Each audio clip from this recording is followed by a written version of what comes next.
آج ہم اس ویڈیو میں سلمان بن عبدالملک کے بارے میں معلومات حاصل کریں گے۔ اس سے پہلے ہم بنو امیہ کے 6 خلفاء کے بارے میں معلومات حاصل کر چکے ہیں۔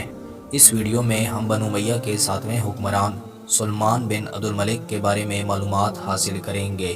سب سے پہلے اگر سلمان بن عبدالملک کا شجرہ نسب دیکھیں، سلمان بن عبدالملک بن مروان بن حکم بن عاص بن امیہ بن عبدالشمس بن عبدالمناف، یہ 715 سے لے کر 717 تک خلیفہ رہا۔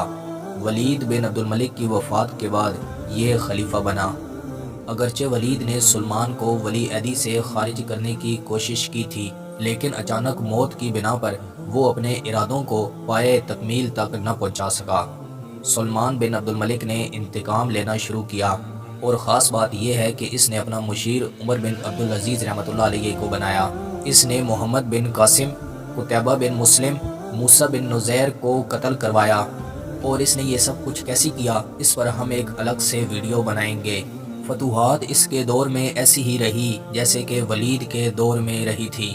اس نے قسطنطنیہ پر حملہ کیا تھا لیکن اس میں کامیاب نہ ہو سکا۔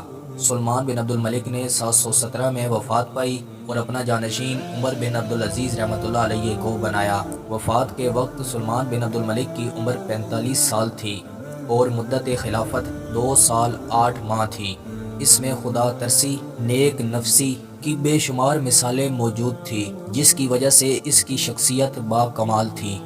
آنے والی ویڈیو میں ہم بنو امیہ کے 8ویں حکمران عمر بن عبدالعزیز رحمۃ اللہ علیہ کے بارے میں معلومات حاصل کریں گے۔ میں امید کرتا ہوں کہ آپ کو یہ ویڈیو پسند آئی ہوگی۔ مزید ایسی ویڈیو دیکھنے کے لیے ہمارے YouTube چینل کا وزٹ کریں، دوستوں کے ساتھ شیئر کریں، کومنٹس میں اپنی رائے کا اظہار ضرور دیں۔ ملتے ہیں انشاءاللہ اگلی ویڈیو میں۔ اللہ حافظ۔